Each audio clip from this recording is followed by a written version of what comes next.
While I'm in favor of the Senate retaining our prerogative to declare war, we do have the power to begin or to not begin a war. That is a power the Constitution gave us. But I don't think the Constitution intended to have 535 generals. I don't think it intended to have us explicitly talking about every contingency plan for every possible war in every corner of the globe. There's a threat to our national security.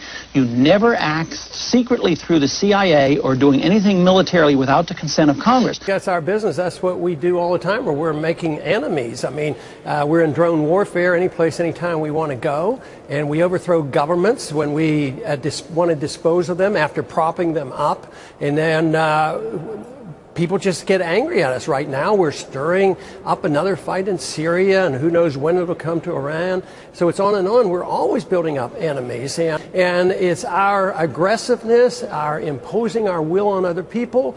We wouldn't put up with it here. The American people would band together and object to it. And we shouldn't be surprised when other countries object to what we do to them. In fact, I'm appalled that anyone would think that we could arrest anyone in our country without charging them and giving them a right to a trial. It seems so fundamentally un-American. Put in private prisons and never get a trial. There's something very un-American about that, let me tell you. We have a chance to replace fear with confidence.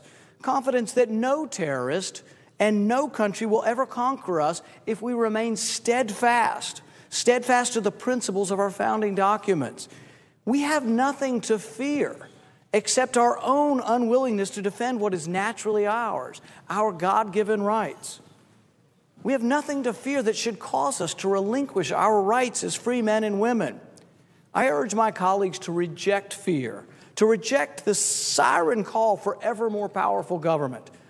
A right to a jury trial is granted criminal defendants in order to prevent the oppression of government. It's not just about a fair trial. It's about checking your government.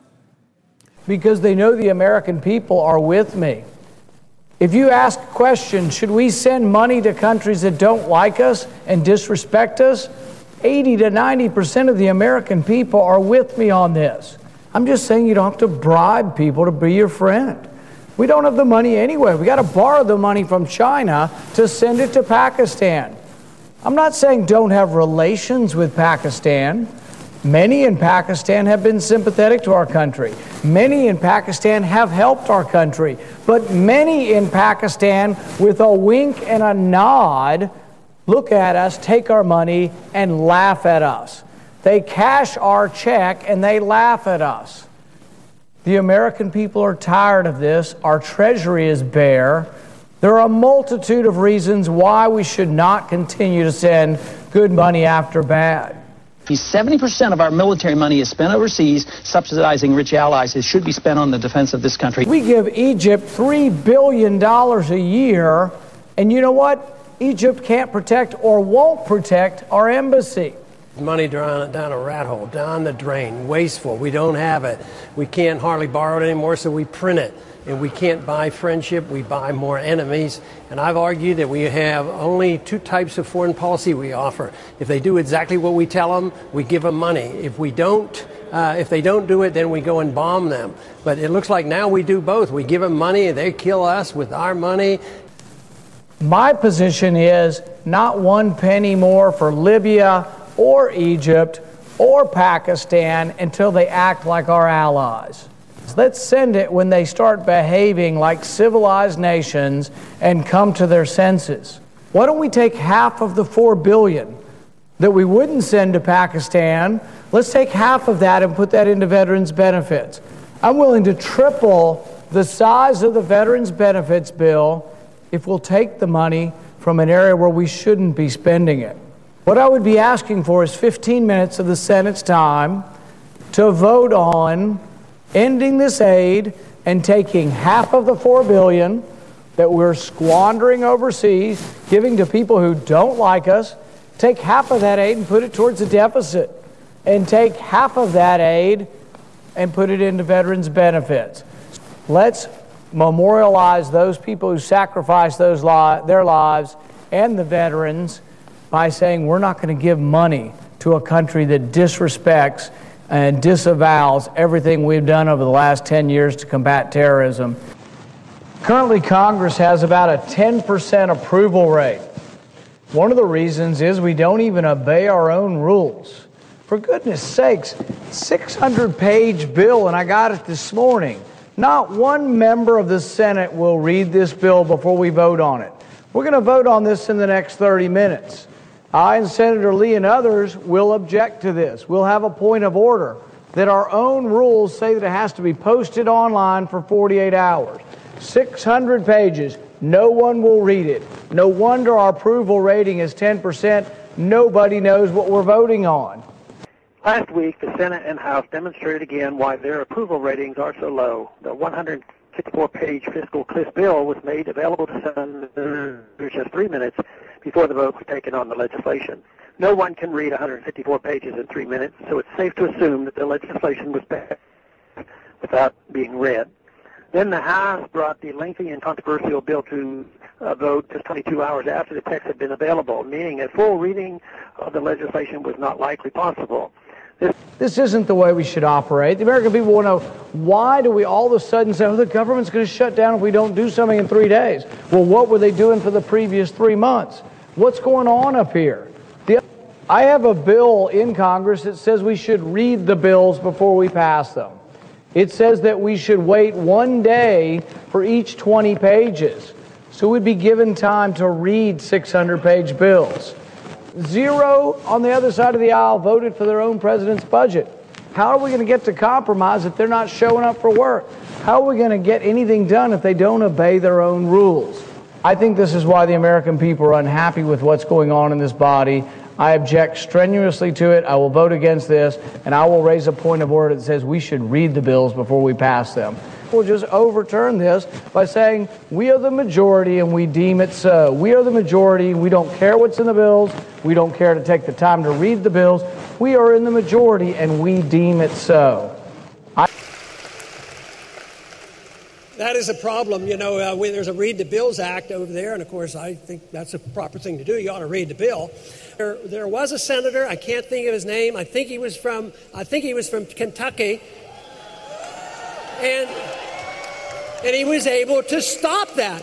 Once it got out on the table, they said, oh, we didn't know that was in there. Of course, that's always possible because they don't have the vaguest idea what they're voting on most of the time.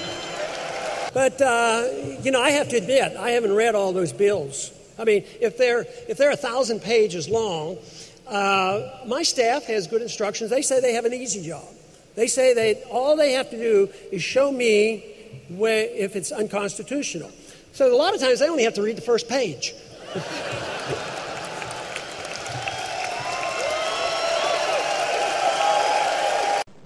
Now, I have voted for sanctions on Iran and don't think it's a good idea that Iran have nuclear weapons. We've been at war for a decade now. We've been at war in Afghanistan, and I supported going to Afghanistan, but I'm ready to come home from Afghanistan. We were at war in Iraq for nearly 10 years.